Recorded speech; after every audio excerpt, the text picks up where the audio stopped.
How y'all doing? I want to talk to you about today about the Red Baron.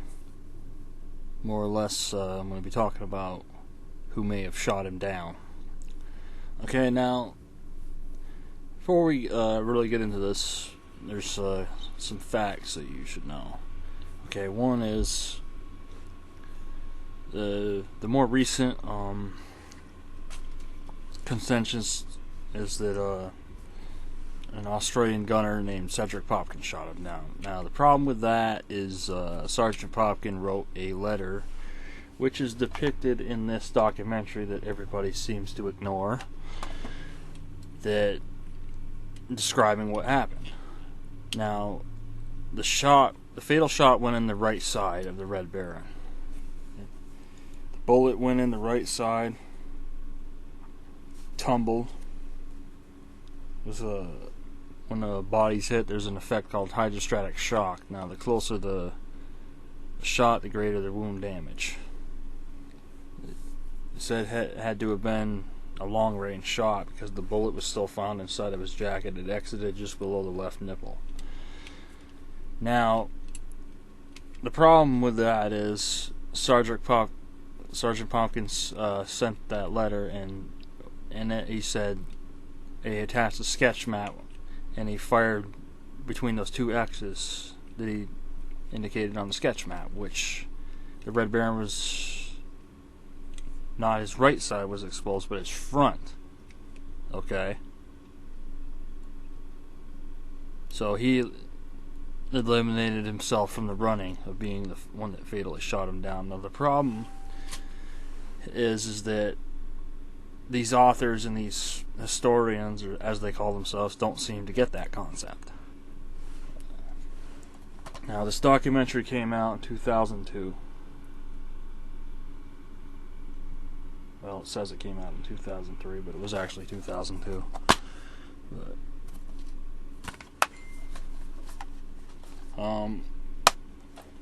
See, everybody seems to have seen this one that was made by Nova that actually did come out in 2003. See, the deal with that is that the Nova one's called Who Killed the Red Baron, but in reality, most of it is just an overview of his military career and how he became the Red Baron. Not that that's a bad thing, it was done really well. But only the last few minutes were spent on analyzing who shot him down. And all they really did was take what Discovery did in Death of the Red Baron, tried to cram it into a few minutes, and basically just, they changed the outcome of who they think shot him down. Instead of being W.J. Snowy Evans, they made it Cedric Popkin and Who Killed the Red Baron, in the Who Killed the Red Baron documentary. But the thing is that they ignored the fact that Cedric Popkin wrote that letter and describing, where he fired in between and the angle of the plane. So the thing I don't get is why they're ignoring that. It's like, I get it. You want to try to solve the mystery of who shot him down, but you're ignoring the testimony of a guy that was actually there when you weren't. So I've heard somebody recently, they go, oh no, he was actually firing this way. I was like, I'm pretty sure he knew where he was firing, okay? Because he wrote that letter maybe 12 to 15 years after the war ended. So, he wasn't that old. So I'm pretty sure he had great memories of what happened on that fatal day of April 21st, 1918. So you're pretty much because they want him to be the one that shot him down, they're pretty much ignoring that letter. They're ignoring that sketch map. So they're saying, oh, he fired on the right side, he's the one that shot him down. It's like, well, it's not really how it works, but okay. There were two other Australian machine gunners that fired on the Red Baron that day. And the machine guns all shot same .303 rifle round. Now, another thing that people seem to ignore is that there were other guns firing at the Red Baron in his plane at that time. Now, the fact that the bullet that was found inside him was a .303 rifle round, people seem to forget it could have come from a rifle. Okay? Perhaps an unheralded soldier on the ground that just happened to get that particular shot. You don't know. Because you're only looking, it's a war, but you're only looking at the 3 machine gunners that you knew were in that area. You're not looking at everything. So it's like, the fact of the matter is that they're never really going to know who shot him down. It's like, well, it wasn't Roy Brown, because Roy Brown was not even near him when that plane went down, and it was such a fatal shot that if it had been him, he would have been unconscious by that point, because it was such a fatal shot. So he was basically dead before he hit the ground. He was reported to say the word kaput, which means finished or the end, after he made a rough landing with his plane, but there's some controversy over that as well. But they're pretty much ignoring all that just because they want to make Cedric Popkin the one that shot him down.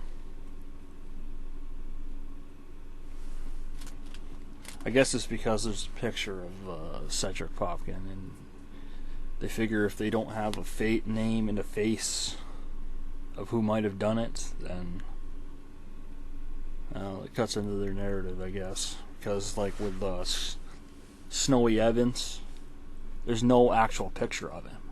There's no photograph of Snowy Evans. So I think that he, out of the 3, may have most likely been the one to get that shot. Now, the other thing that I haven't heard too much of is the other machine gunner, Robert Buey. Don't seem to find a lot about him, except that I know where he's from. He's actually recognized as the one that shot down the Red Baron, and he's never been recognized in any other way. So 4 different people have gotten credit for shooting down the Red Baron at one time or another, but only one shot, killed him. So, and the other thing that is weird about that is that if you look at the picture of the Red Baron himself, okay, I didn't bring the, I don't think I have the book in here, but none of my Red Baron books are in here. They're all out in the living room. But if you look at a picture of him, see, that's what he looked like. And then you look at what's supposed to be his corpse, the whole structure of the whole face looks different. And I find it funny that he got shot down the day before he was supposed to go on leave, and he just happened to have his identification and actual money sewn, not just put in his pocket, but sewn inside of his jacket. It's kind of weird, but maybe people think that's normal. I don't know.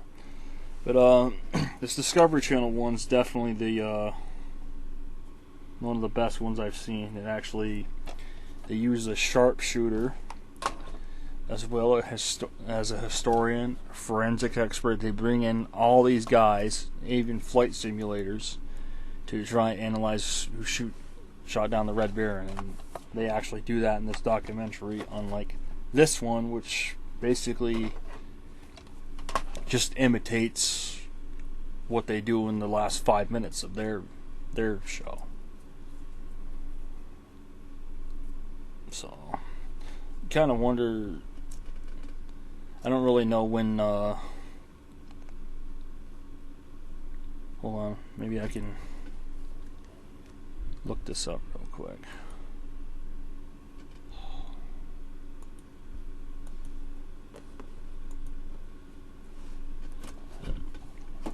This is the back of the,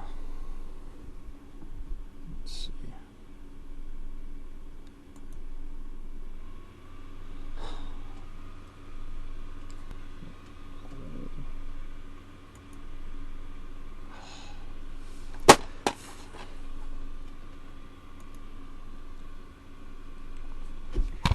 Sorry about that. This is the back of the Death of the Red Baron cover, and this is the inside. It actually has a chapter index, or scene index rather, something you don't see anymore.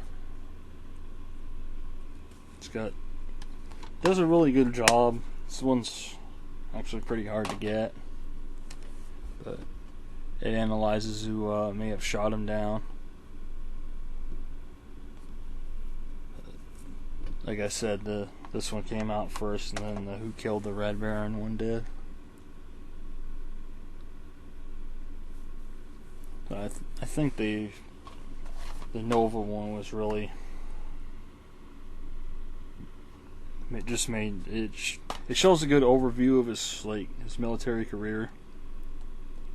But like I said, actual analyzing who actually brought him down was only limited to the last few minutes, and even then they basically said, well, you got somebody that knows what they're doing, that could have, been in that angle, fired the shot, and he's like, oh yeah, there's your man. And it's like, and that's all we get. That's all we get in this documentary for who shot him down. Like I said, it's a good overview of his military career and how he became the Red Baron and all that, but it should have had a different title, because it analyzes very little of who might have shot him down, and it seems like it was just made to counter the Discovery Channel one. But that's the way of things sometimes.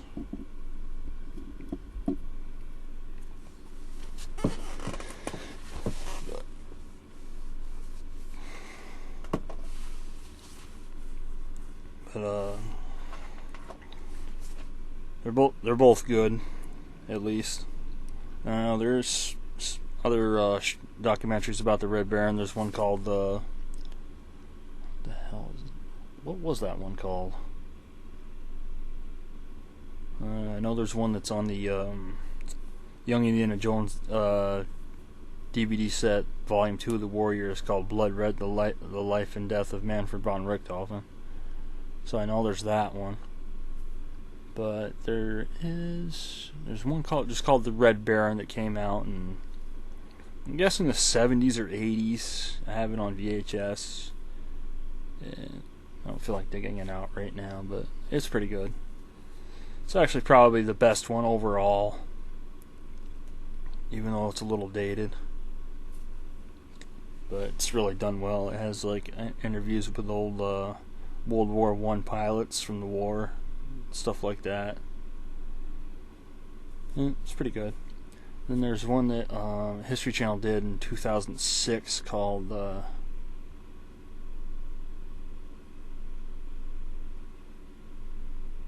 was it called?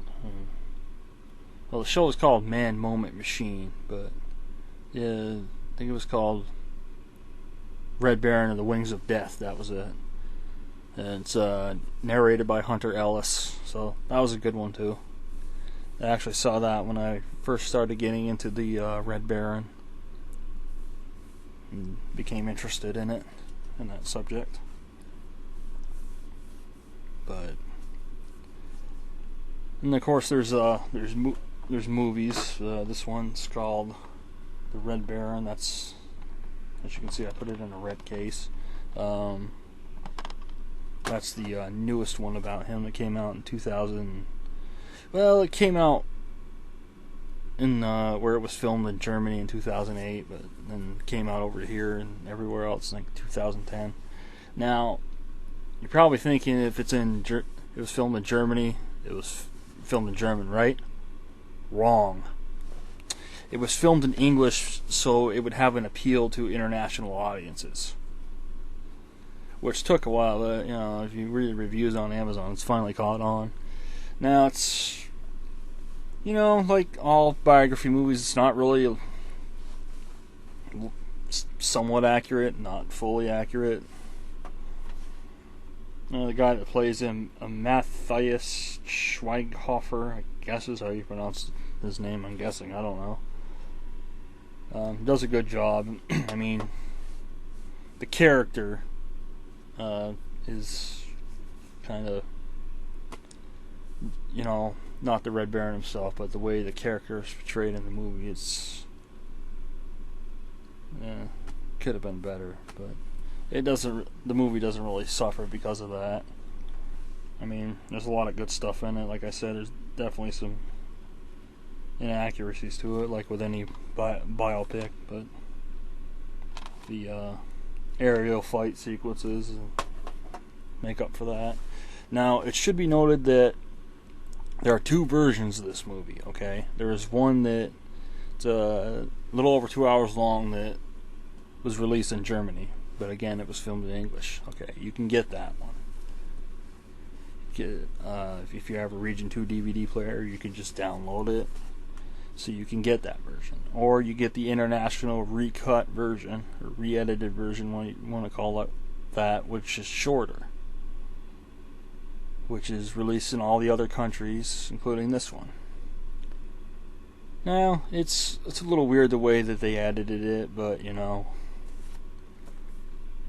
what I heard somebody say that the one that distributed it, I think it's Monterey Pictures. Yeah, Monterey Media. They're like, oh, Monterey Media ruined it. It's like Monterey just distributed it. The full uncut version was not supposed to leave Germany. That's the way that they did it. But that being said, I have I do have both versions. I actually have a Region 2 DVD player that I picked up at a yard sale, so a couple years ago. So I have both. I have both versions of the movie. They're both good, each in their own way. Whatever. The older movie about I guess there was one in the 1930s just called Richthofen that was made, but I've never seen that one. I don't even know whether you could get it or not. But there was one in 1971 called Von Richthofen and Brown, which I have over there. It's done well. I mean, it's not exactly accurate, but the lead actors were actually trained to take off and land and fly basic stunts in those planes. So that's something that you just don't see anymore. So I actually really like that one. John Philip Law plays the Red Baron, and Don Stroud plays Roy Brown, and it also features there's some other good actors and actresses in it. But actor Herb Hatfield plays Anthony Fokker. The one that designed the Fokker triplane and whatnot. Older version of him, obviously, because in reality he was only in his 20s. But that's the thing I notice about a lot of those old war movies. They have like older people fighting doing the battles, when in reality it was younger people. Like the Blue Max is a prime example of that, where they made it look like these flying aces were like in their freaking 40s and 50s scoring victories, when in reality it was the average age was like 22, 23, and a lot of them were younger than that. They were flying those old planes, they were flying those World War I planes, same in World War II. So you didn't have these like 40, 50-year-old guys going out and doing the battles. I think the last time you really had that was during a Civil War, or the war between the states, whatever you want to call it, where You know, you needed every able-bodied person to do their part.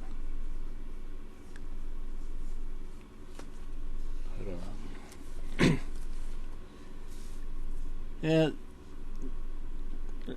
there's never been what I would call a definitive movie about the Red Baron. Just like, but, you know, whatever. What we do have is actually good. But if you get these two documentaries, know that the analyzation who shot him down pretty much cancel each other out.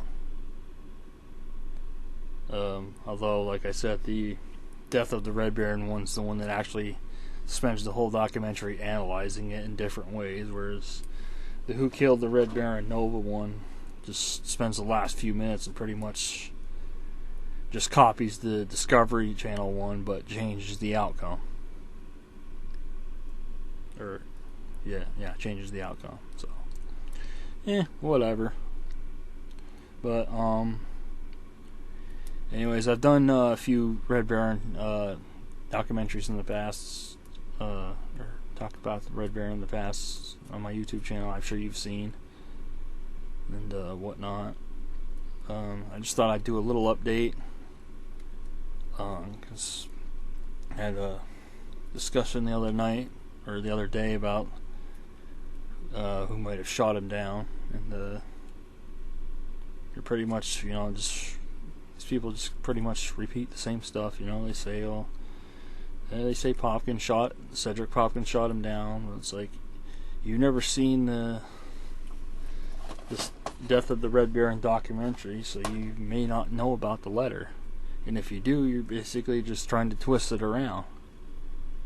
But, like I said a little while ago, that Popkin was the one that was there. I'm pretty sure he knew what he was talking about when he wrote that letter and drew that sketch map that he sent.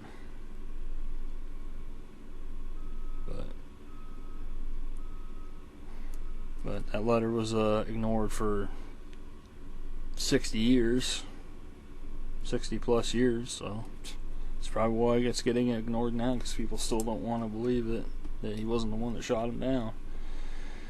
But anyways, I'll pick this up again at a later date. I'm gonna show you one more thing before I sign off here.